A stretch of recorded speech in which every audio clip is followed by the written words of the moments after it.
بله تو تصویر داداشمونو داریم با یه نوار بداشی بالار با یه بچه و زنش دارن میرن. حالا بریم چی میکسن. آبجی بیا عقدسو بگیر ببر تو خونه من میام. آخه بابا عقدس چیه ناموسن مگه دهی 60 آخه بابا.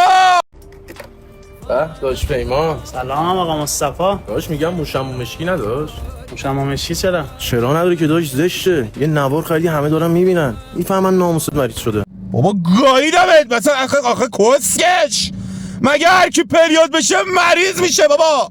اینا اصلا تعریفی از پریود ندارن بابا. مریضی چی آخه کسکش مگه سرطان آخه مریضه اره. خب بفهمن زشتش کجاه. آفرین همه باید بفهمن داشتمون یه هفته نمیتونه کس بکنه. چه ایرادی داره آخه من نمیدونم. بعدش هم یعنی خواهر مادر تو این همه زن تو دنیا مریض نمیشن فقط ناموس من مریض میشه. بابا گاییدمت پریودی مریضی نیست کسکش. همون جوری که اعتیاد جرم نیست پریودی هم مریضی نیست بابا. خود نفتید کلید دیگه. داش زشته دیگه اصلا من چه بدونم. از قدیم گفتم بی حیایی واسه زن اگه بفهمن. بابا من نمیفهمم آخه چرا یه نفر باید بیاد درباره پریود بودن زن رفیقش حرف بزنه.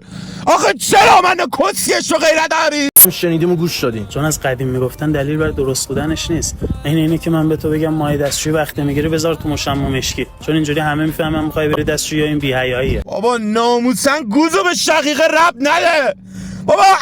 آخه چه کس شریه چرا باید همه بفهمن تو زنت پریوده. آخه من نمیدونم. خب الان من شق درد بگیرم باید همه بفهمن. باید بیام صبح تا شب تو خیابون بگم آی ملت من شق درد دارم یه چیز طبیعیه. بابا نکنه. این یه چیز طبیعیه واسه همه خانوما هم اتفاق میفته. تو این چند روز خودشون به اندازه کافی درد روحی و جسمی میکشن. این یه دونه رو حداقل بذار معادی کنیم تا درد قایم کردن این داستان رو دیگه نداشته باشن. بیا داش چرا به من میدی؟ واسه مادرت گرفتم. بابا اروا مرده ها دست از سر من وردار. آخه این چه کس شریه ساختی. آخه چرا باید برای ننه رفیقت که پریوده نوار بداشی بخری بابا. ترام بیا منو ببر بکن. ترام منو ببر جزء خانواده LGBT بکن. من کیرم توی زندگی. مثل اینکه زنگ زد و گوشید خاموش بود. منو جلوی دردید به من گفت بگیرم.